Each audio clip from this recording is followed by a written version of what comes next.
Hari ini genap 1 tahun saya galbay di aplikasi-aplikasi ini.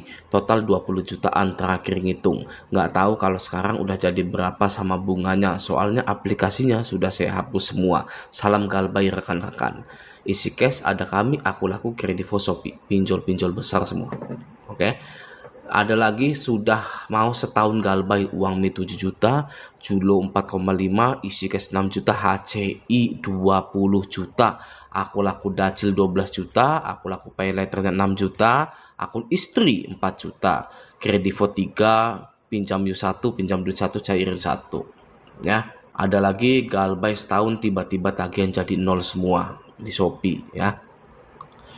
Ada juga udah setahun lebih tak biarkan orang dipikiri alias bomat bodo amat, telepon gak diangkat, WA juga gak pernah dibaca, lama-lama DC bosen sendiri, datang ke rumah pun gak ada sampai sekarang. Hutangnya 7.500.000. Ada lagi galbay Kredivo hampir setahun malah ditawari kerjaan sama Kredivo. Wak, apakah ini sebuah konspirasi ya? Macem-macem rupanya. Oke. Peduli Saiton mau ada DC atau enggak, sekali galbay tetap galbay. Lalu ada lagi galbay aku laku dana cicil pinjaman 10 juta 9 kali angsuran baru dibayar 1 kali, lalu galbay dah setahun kok enggak ada DC datang sih, heran padahal tagihan gede loh. Jadi galbay gagal bayar di pinjol itu makin lama makin sepele. Itu sifat dari galbay ya. Sifat dari galbay itu makin lama makin sepele. Oke, kita butuh waktu untuk menyadari kalau pinjaman online itu lemah. Ya, pinjaman online itu tidak bisa melakukan hal yang berarti kepada kita. Kita butuh waktu sampai 1 tahun untuk agar mindset kita itu tetap ibaratnya.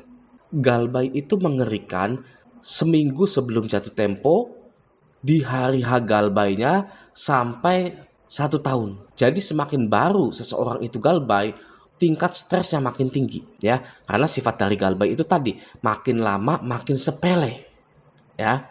Anda tadi sudah lihat beberapa kesaksian dari orang-orang yang sudah galbay, padahal galbay HCI 20 juta, galbay Shopee 10 juta dan lain-lain gitu ya. Setelah 1 tahun biasa-biasa saja ternyata ya. Jadi kita wajib gaungkan keberanian gagal bayar pinjaman online di Indonesia. Target kita adalah memperbanyak berita yang judulnya pinjol A bangkrut, pinjol B dicabut izinnya, gagal bayar meningkat. Berita itu wajib full ada di tahun 2024 ini. Ya, yang terbaru katanya Finmas itu sudah resmi tutup. Katanya gitu, kita belum tahu ya, tapi memang sudah tidak ada aplikasinya Finmas itu. Saya ingin menunjukkan kepada Anda tentang gagal bayar nasional ya. Lihat ini adalah bukti bahwa Anda tidak sendirian. Ketika Anda malam-malam menangis karena tidak ada satupun yang bisa menolong Anda dari jeratan pinjol ini, di waktu yang sama banyak juga yang mengalami hal seperti Anda. Namun mereka bangkit ya, karena hidup mereka tidak harus berhenti hanya karena pinjol. Mereka bersatu. Oke? Ingat bahwa masih banyak yang lebih parah daripada Anda semua di sini ya. Anda hanya perlu menerima resiko yang akan terjadi ya. Menerima resiko dengan ikhlas. Oke? Apa saja resikonya? Kondar dihubungi, sebar data, atau dipecat ya. Nah, itu adalah resiko-resiko kecil yang solusinya pun sudah ada ya.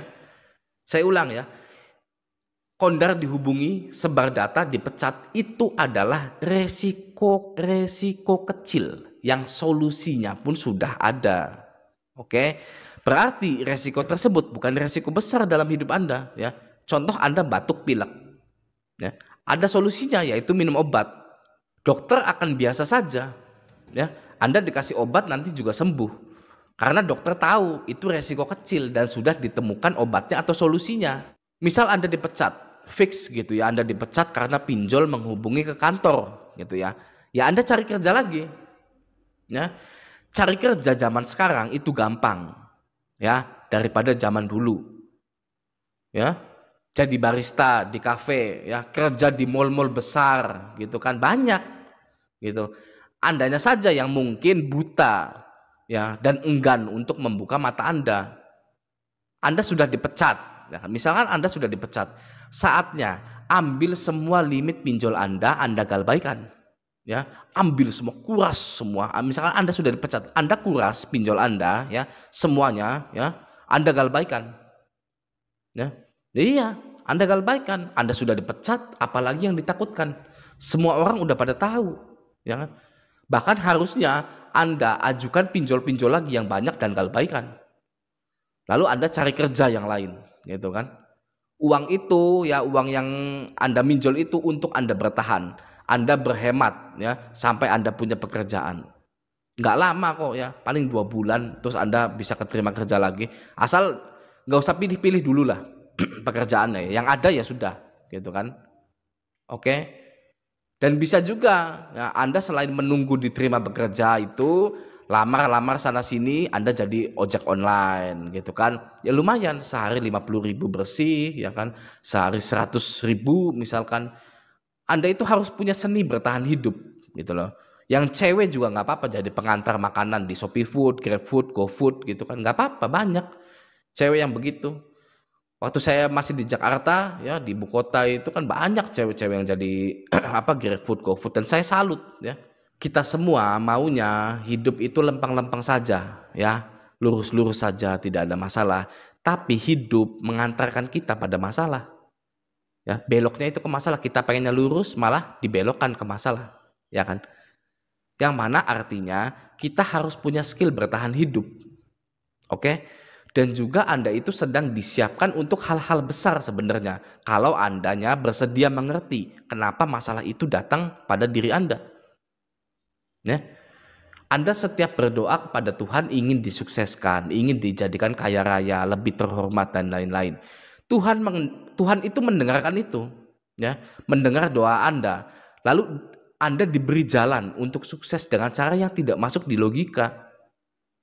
Ya, Anda sering kan dengar cara Tuhan itu tidak masuk di akal. Iya, gitu kan. Gimana bisa galbay pinjol jadi sukses? Gimana bisa dipecat dari kerjaan malah jadi sukses? Ya. Anda pernah dengar orang dipecat dari kantor tapi malah jadi sukses? Banyak. Ya. Banyak sekali, nggak masuk di logika tapi terbukti. Gitu kan? Ketika Anda sudah ikhlas menerima resiko gagal bayar di pinjol, selamat, ya. Saya ucapkan selamat ketika Anda sudah ikhlas menerima resiko yang di depan Anda itu, ya. Anda belum galbay, ya. Wah, udah nggak ada lagi nih, saya nggak bisa bayar lagi nih, ya. Anda ikhlas menerima resiko gagal bayar di pinjol, ya. Saya ucapkan selamat, Anda akan tetap hidup dan melanjutkan impian Anda. Oke?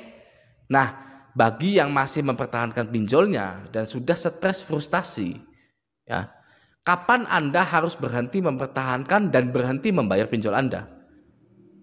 Ya, ketika Anda sudah berpikir untuk menggadaikan barang-barang Anda, menggadaikan BPKB motor, menjual barang-barang Anda, merusak hubungan dengan pasangan dan keluarga, dan mengabaikan harga diri Anda untuk pinjam uang ke teman, apalagi teman yang tidak dekat, ya, teman yang tidak dekat, jauh, ya, lost kontak, lalu tiba-tiba Anda menghubungi via sosial media, DM, ya, seperti DM Instagram, DM Facebook, hanya untuk bayar pinjaman online.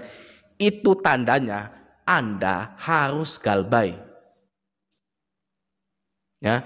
Itu patokan resmi, ya, dalam perpinjolan. Oke, jadi jika Anda, ya, sudah harus mengabaikan harga diri Anda, pinjam uang ke teman melalui sosial media, ya, Anda galbaikan mulai dari sekarang. Ya, Anda galbaikan karena itu sudah tidak sehat. Ya, pemasukan Anda sudah tidak bisa menopang pinjol Anda, ya. Anda perlu pinjam sana sini, itu sudah tidak sehat. Oke, ya. Pinjam uang ke pinjol, lalu galbay, lalu tidak bisa bayar, tidak merusak hubungan emosional Anda dengan siapapun. Ya. Tapi pinjam uang ke teman bisa merusak hubungan Anda. Ya. Teman itu bukan tempat untuk pinjam uang. Oke. Kenapa? Karena mereka bukan rentenir. Mereka bukan leasing, mereka bukan bank, mereka bukan koperasi yang selalu ada uang untuk dipinjam-pinjamkan, ya. Bank, leasing, koperasi saja belum tentu mau ngasih Anda dana pinjaman, ya kan? Teman itu sama dengan Anda, sedang struggle dalam hidupnya, sedang berjuang dalam hidupnya, ya. Mereka juga sama dengan Anda, punya impian, punya istri yang harus selalu diberikan uang agar tidak marah-marah, ya. Oke, semoga video ini membantu. Sampai jumpa di video selanjutnya.